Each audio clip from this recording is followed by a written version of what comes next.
Hello everyone, and welcome back to the BlaiseXPerience once again. I'm your host Derek as always, and you are joining me for episode 104 today.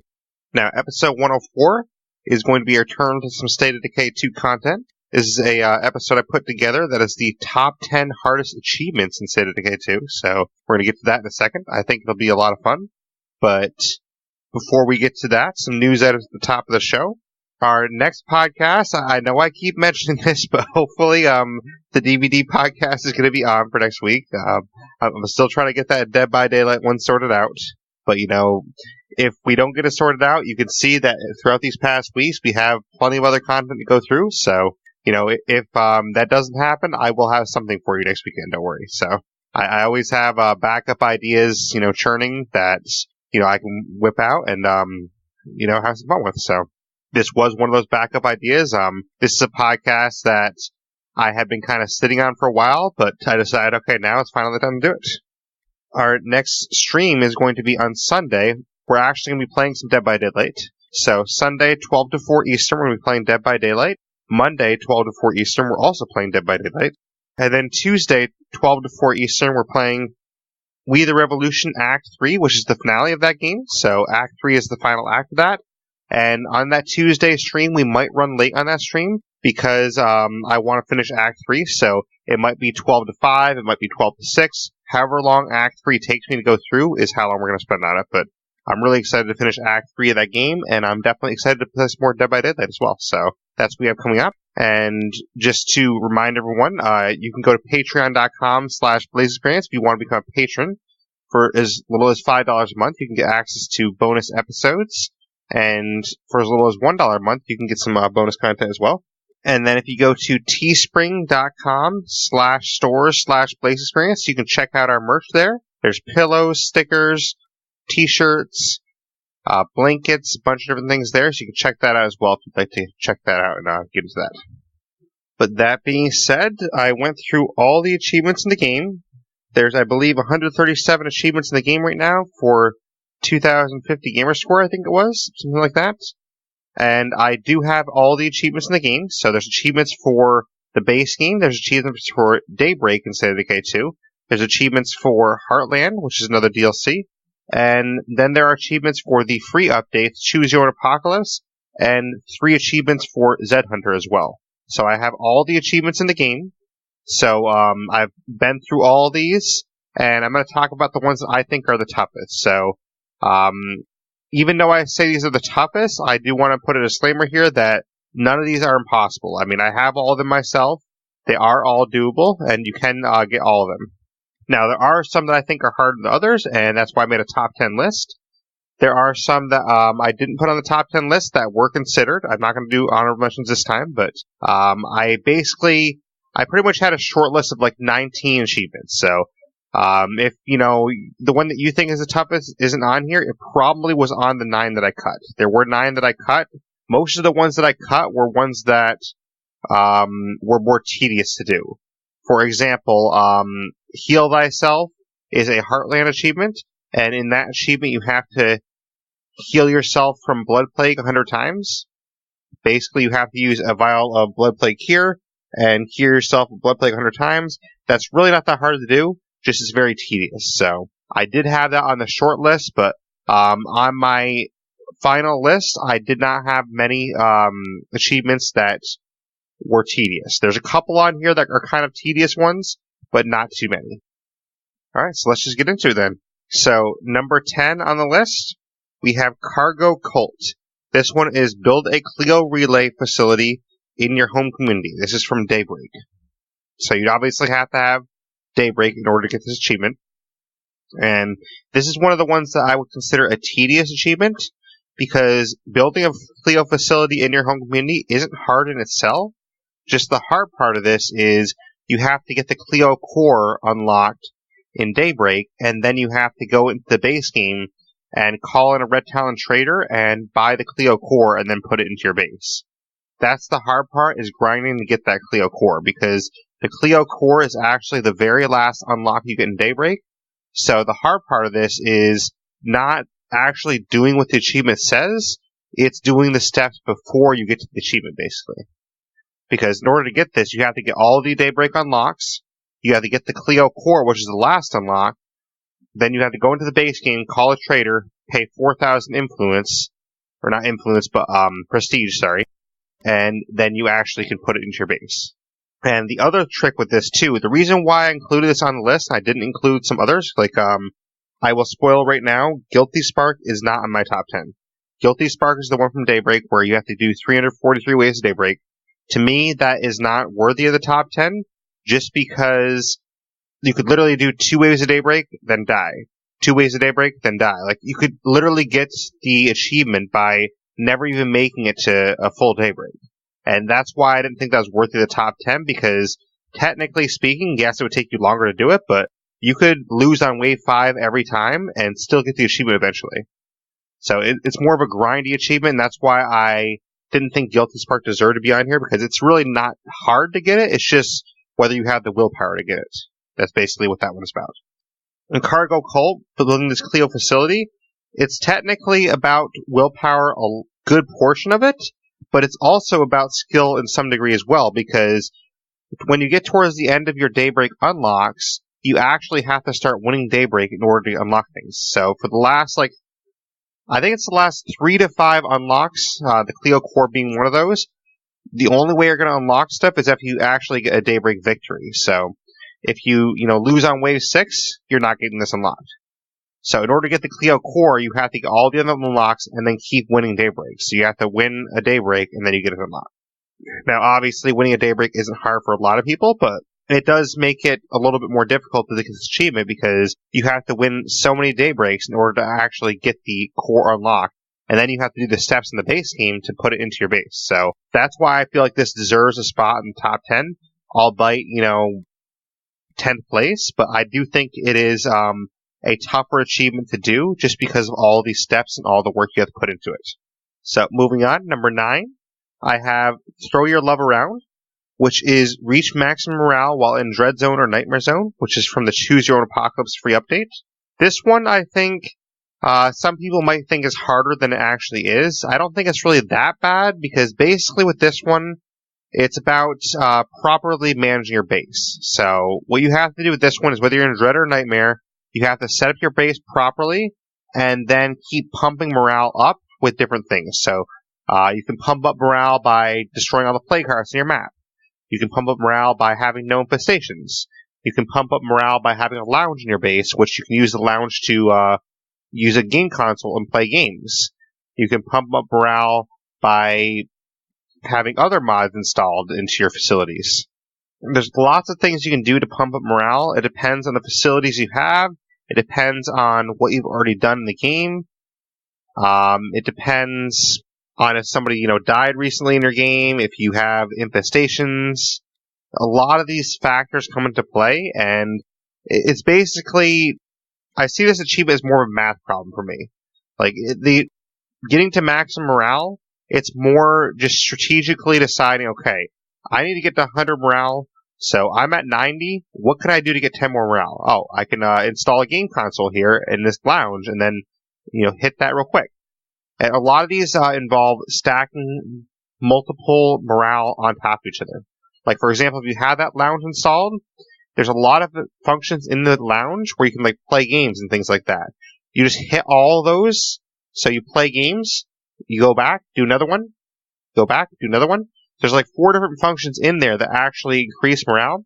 If you hit all those functions, then you're going to have a window where all 4 functions are actually running at the same time, boosting your morale. So it's kind of like a math problem where you basically have to try and time everything right, to where, okay, this boosted my morale by 6, this boosted it by 10, but the one that boosted it by 6 ends in 5 minutes. So within that 5 minutes, you have to try and boost it enough to get to 100 before that one ends. Because if that ends, you got to hit it again to boost back up. So it's really trying to time everything perfectly and strategically plan out what can get you to 100. It's really not that bad to get to 100. I think mostly anyone can do it. You just have to really think carefully about how you want to do it. And I think anyone can pretty much do this one. So that's why it's not too high on my list, but I think it is hard enough that it should be on the top 10 list, because it is an achievement that you really have to think about and plan properly in order to get. So, number 8, I have Over the Rainbow. Complete a legacy arc while playing in Nightmare Zone. This is from the Choose Your Own Apocalypse free update. This one here is pretty self-explanatory. You basically just do any legacy, whether it's Sheriff, whether it's Warlord, Traitor, any legacy at all, while in Nightmare Zone. And I think this deserves to be on the list just because only, a lot of hardcore players are going to be able to do this easily. I think for a lot of players that consider themselves average to newer players, I think would have a harder time completing a legacy in Nightmare. Because Nightmare is more challenging, and Nightmare can be very taxing on you if you don't know what you're doing. And you have the feral packs, you have larger hordes, you got Blood Plague is deadlier. All these things factor in and make Nightmare harder. So while someone might know how to complete a legacy in Standard, if they go to Nightmare and try it, they might not do as well and they might fail. Now, granted, completing a legacy, you can technically have 5 people die and still complete the legacy, and that still counts. So that's why I don't want to rank this too high, because technically speaking, you could, have a community of 10 people, have 9 of them die. As long as one person survives and completes legacy, you still get the credit for it. So in that sense, you could complete it just by, kind of forcing it, basically. Just keep throwing things at the wall until, something finally stuck and you got the legacy. So just because you can do it that way, I didn't want to rank it too high, but I think it is hard enough that it deserves to be a top 10 achievement. There's not really a whole lot else to say about it. Because it's basically just complete a legacy while doing it in a very hard difficulty. So that's pretty much all I have on that, but I think it does deserve to be in the top 10 list. Next up, number 7, I have one of 2 achievements from this DLC.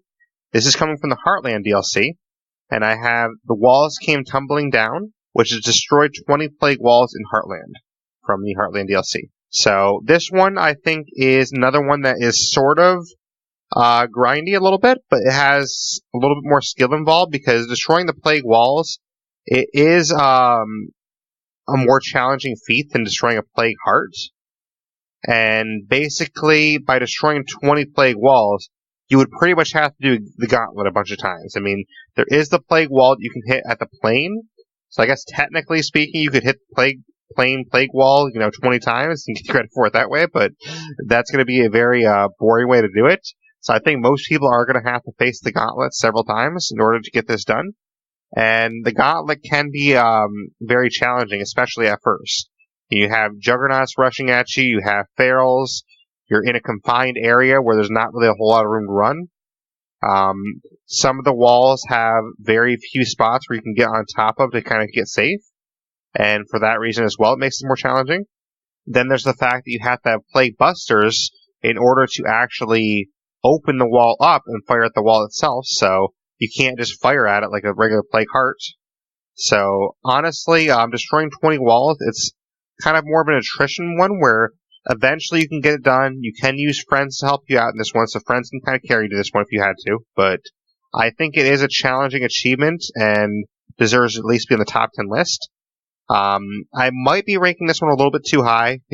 I could see arguments for, putting this one at maybe 9 or 10 instead. But I have it at 7 here. I felt it was worthy of 7, but it's definitely not, top 5 worthy, but I think it's, definitely back half 5 to 10 somewhere. And I think 7 was a good spot for it. But I think the plague walls are a challenging thing and does involve some skill. Yes, you can be carried on it a little bit if you've had some friends help you out, but a lot of achievements in State of Decay, friends can help you out in those achievements because it is co-op. So most achievements in State of Decay, friends can help you on. There's only a few achievements that you have to do literally by yourself. But that was number 7 there. Number 6 is another Daybreak achievement. Conservation of a Splatter. Reach the 5th wave in Daybreak without any player using explosives. This one, I think, is a lot easier than it actually... Well, let me rephrase it. It's honestly not that hard of an achievement in its own right. I think it's not that bad to do. The problem with this one is finding a good team to do it with, I think. And I think if you have enough friends, this is really easy because friends can just, not use explosives. But if you're trying to get this achievement done with random players, it's not going to happen because to get, 3 or 4 people to cooperate and not use explosives together to get an achievement, that's just never going to happen in random gameplay because people are just going to do what they want and they're going to throw out a couple of grenades, they're going to put out a minefield, and then your achievement's ruined. So honestly, this achievement is more on here because you have to find a group of friends that is willing to do it with you. And that's the main reason it's on here. And you'll see that with one other one coming up later that this is the same reason, but that's why this is on here, because you have to find a group of friends that is willing to go through it with you.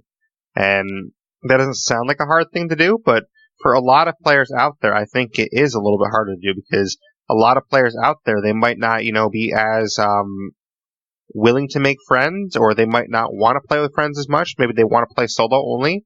And the fact that this one you can't really do solo is it kind of sucks for those players a little bit because, I guess technically speaking, you could do this solo now that I'm thinking about it, but doing this solo would be really, really difficult because doing a solo daybreak, you kind of need your explosives to kind of back you up.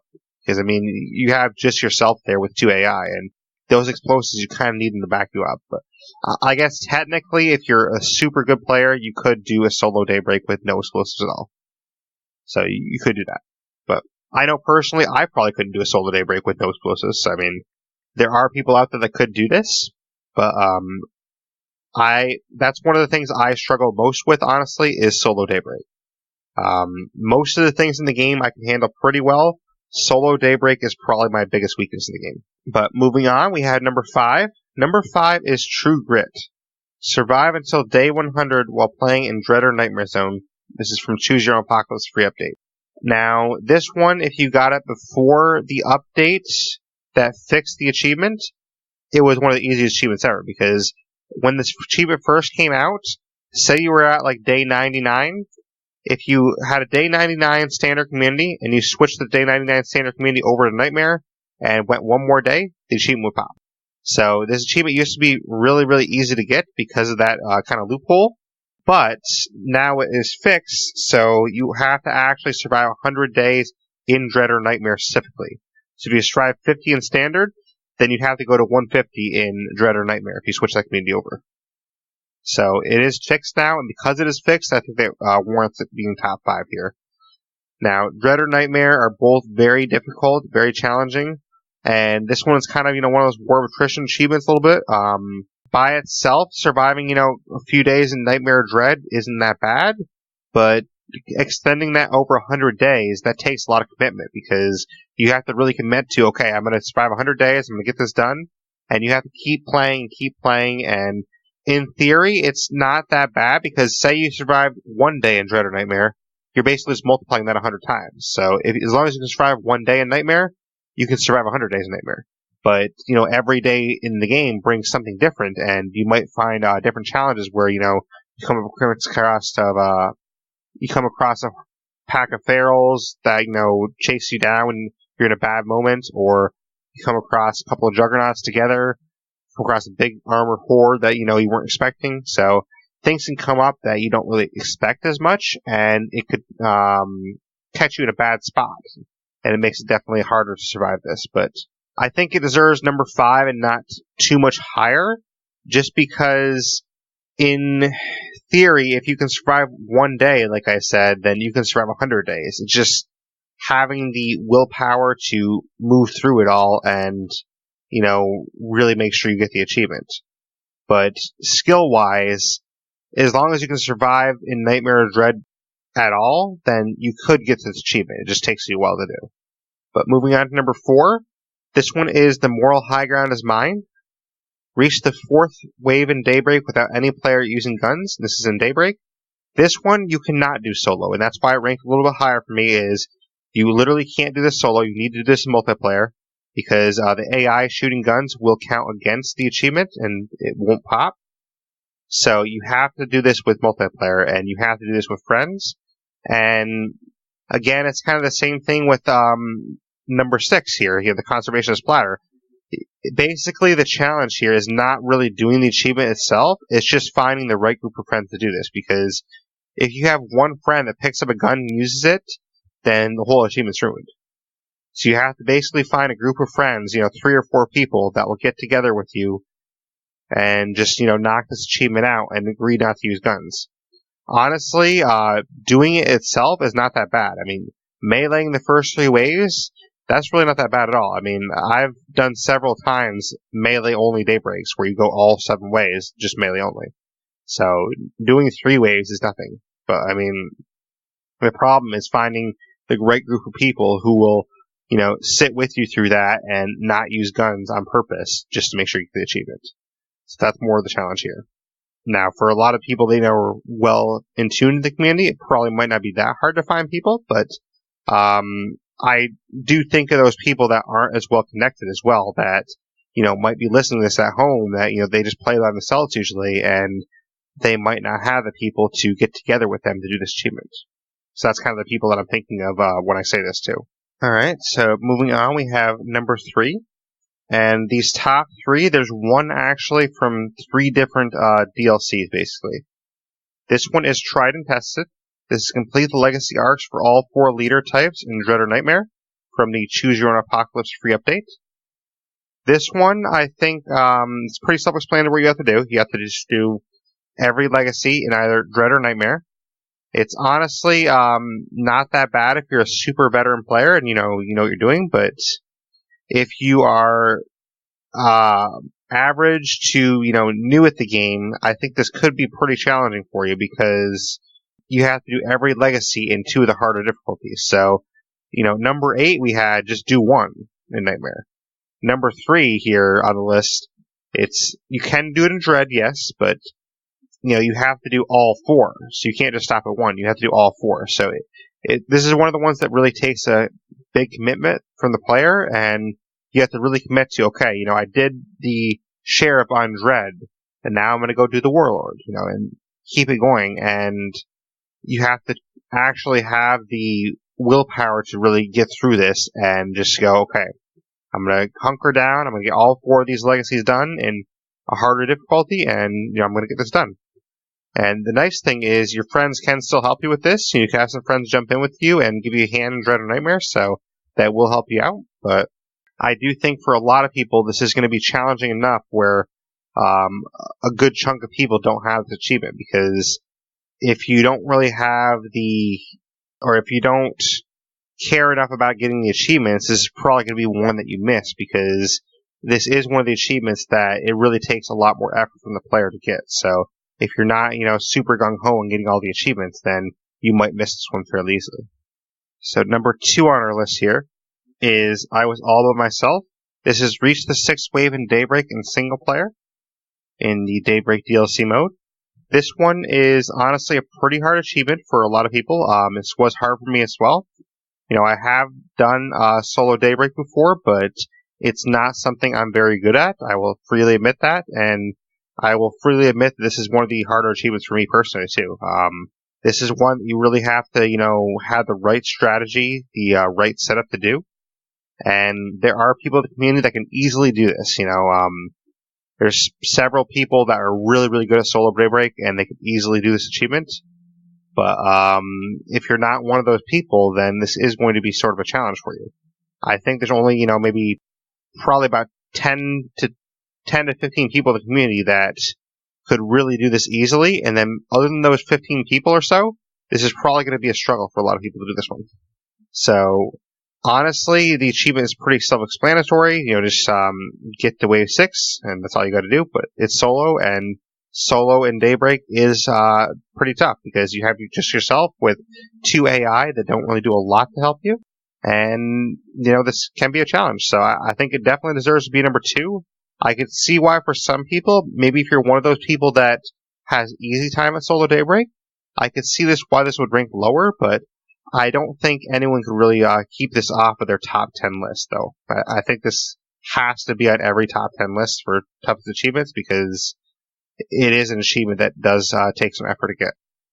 And then last but not least, we have number 1.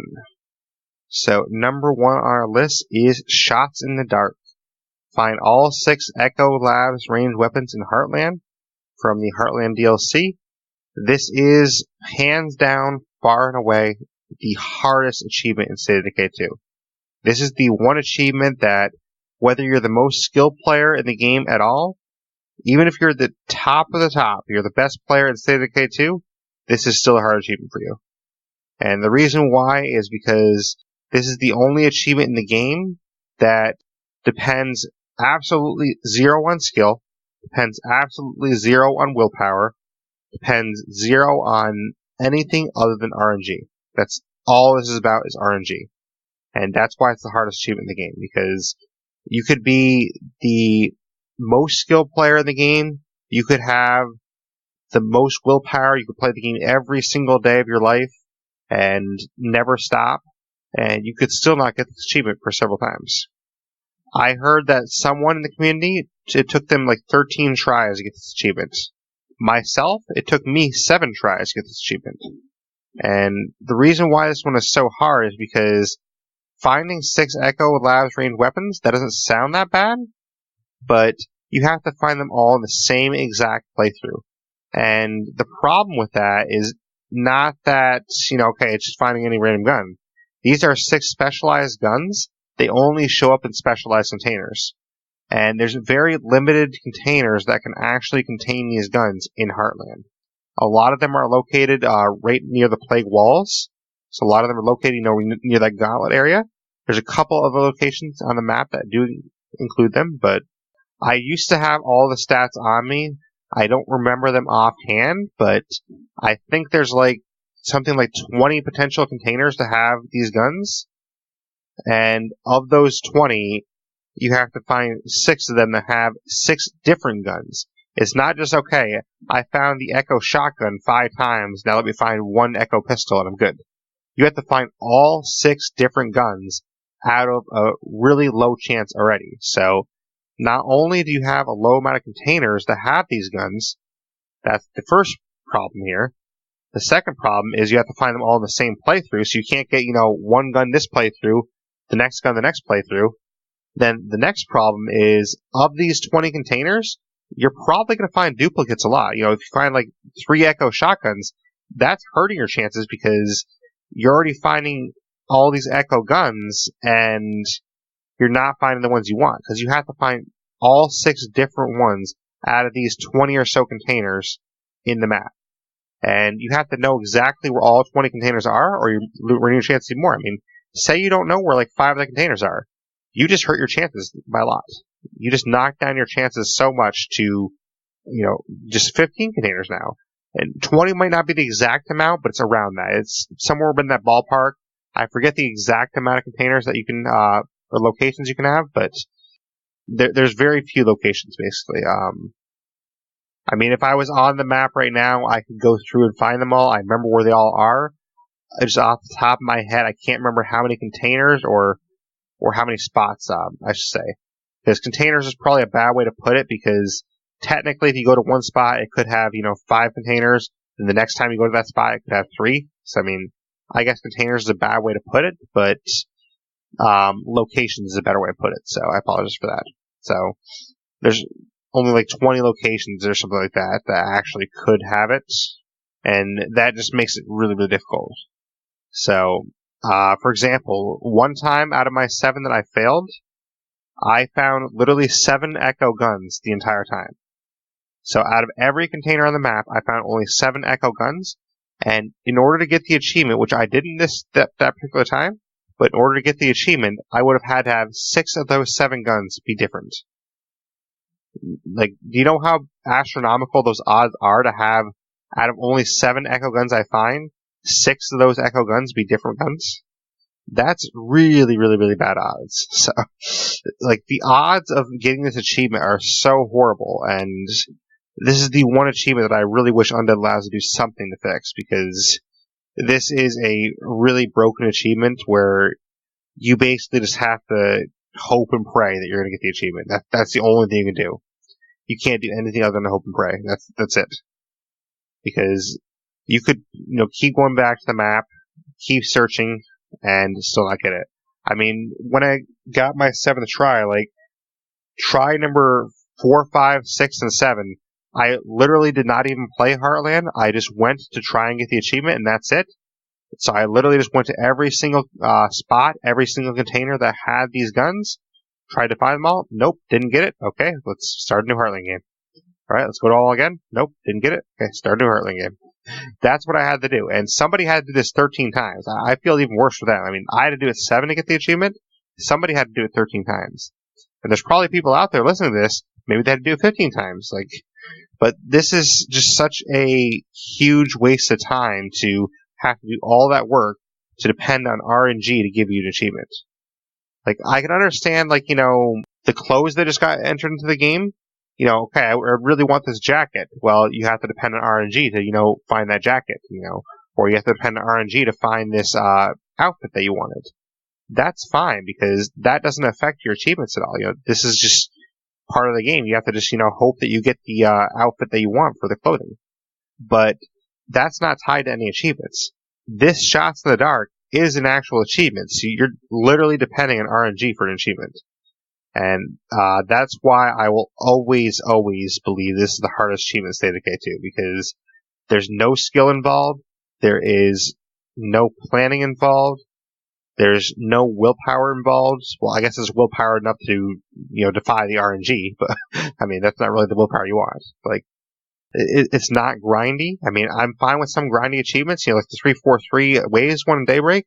I'm fine with grindy achievements because you just have to, you know, get it done if you really want it bad enough. But this one, I mean, theoretically, you could try for this achievement, you know, 25 times and not get it. You have to have really bad luck, but in theory, that could definitely happen to you. Like, there's somebody listening out here right now that after listening to this podcast, they could go try to get this achievement, and it's entirely possible they could try 25 times in a row and not get this achievement. Because it's all dependent on RNG, and all depends on whether you get the proper 6 guns in that one run. So that's why that's the hardest achievement in State of Decay 2. You know, hopefully you guys like this list, but we will go back through it one more time. So number 10 was Cargo Cult, which is build a Clio relay facility in your home community in Daybreak. Number 9, throw your love around, reach maximum morale within Dread Zone or Nightmare Zone, which is from Choose Your Own Apocalypse. Over the Rainbow, complete a legacy arc while playing in Nightmare Zone, which is from Choose Your Own Apocalypse. Number 7, the walls came tumbling down, destroy 20 plague walls in Heartland from Heartland. Number 6, Conservation of Splatter, reach the 5th wave in Daybreak without any player using explosives from Daybreak. Number 5, True Grit, survive until day 100 while playing in Dread or Nightmare Zone, Choose Your Own Apocalypse. Number 4, the moral high ground is mine, reach the 4th wave in Daybreak without any player using guns in Daybreak. Number 3, Tried and Tested, complete the legacy arc for all 4 leader types in Dread or Nightmare from Choose Your Own Apocalypse. Number 2, I Was All By Myself, reach the 6th wave in Daybreak and single player from Daybreak. And number 1, that pesky Shots in the Dark, find all 6 Echo Labs ranged weapons in Heartland from Heartland. So that's my top 10 list. Some of you out there might agree, some of you might disagree. I would love to hear, you know, in the comments, or hit me up on Discord or Twitter, anywhere you want to find me. I would love to hear your comments and, you know, tell me why one of mine is not in the top 10, one of them should be, or one of the ones I missed. I'd love to hear it. But before we head out, just to reiterate real quick, our next stream is going to be Sunday, 12 to 4 Eastern, playing some Dead by Daylight. Monday, we also be playing Dead by Daylight, 12 to 4 Eastern. And then on Tuesday, we're finishing up We the Revolution Act 3. That's the finale of that game. I put down 12 to 4 Eastern for our time, but I might run that stream late because I want to finish Act 3 in one stream. So it might be 12 to 5, it might be 12 to 6. However long we need to finish Act 3 is how long I'm going to go. So, you know, it could be a 6-hour stream, it could be a 5-hour stream, however long it takes me to do Act 3. But Act 3 is supposed to be the shortest amount of days, so we may end up finishing within the 4 hours. I'm not sure. But it just depends how long the act actually takes. But I'm really looking forward to the finale of that game, too. Our next podcast, I'm hoping to finally get that Dead by Daylight podcast in next week, so we'll see. But if it doesn't come next week again, don't worry. I will have you covered with something. We will talk about something. I always have backup ideas in mind, but our partner in crime for those DVD podcasts. We have some scheduling issues where we haven't really been able to meet up and sync up properly, but we will get it done. Don't worry. If you want to contact me, you can contact me via email, theblaisexperience@gmail.com. You can contact me via Twitter or my Xbox Live gamertag @BlaiseXPerience, capital B Laise, capital XPerience. You can contact me on Facebook or YouTube, although I don't use this as often. You can contact me on Discord, which will be in the show notes. If you want to find the podcast, then you can find it any way you're listening to it right now, obviously. Or you can find it on Spotify, Stitcher, iTunes, Google Podcasts, Radio Public, Podbean, Blueberry, and many of the directories. If you just type into your search bar the Blaise XPerience, you will find us somewhere. And if you don't like having apps on your phone or device, then if you join my Discord, in my Discord there's a direct download links section. If you just click the tab that says direct download links, you will see all the episode links there, and then you can literally pick and choose what episodes you want to listen to. Just hit that link, it'll download directly to your device, that way you don't have to have an extra app on your phone. But that being said, and then of course from the top of the show as well, I did mention our Patreon, which is patreon.com/BlaiseXPerience, patreon.com/BlaiseXperience, BlaiseXperience. And with our Patreon, you can help support the content I'm creating here. It's a good way to give back to content creators. And for as little as $1 or $5 a month, you can get some great rewards in there. So definitely check that out and see what you think about that. And if you want to buy some Blaise XPerience merch with our logo on it, then you can go to teespring.com/stores/BlaiseXperience. That's teespring.com/STORES/BlaiseXperience, spelled as we have before. And on there, you're going to find blankets, t-shirts, pillows, stickers, many other things. So check that out. It's in many different colors as well. And you can help contribute to the show as well that way.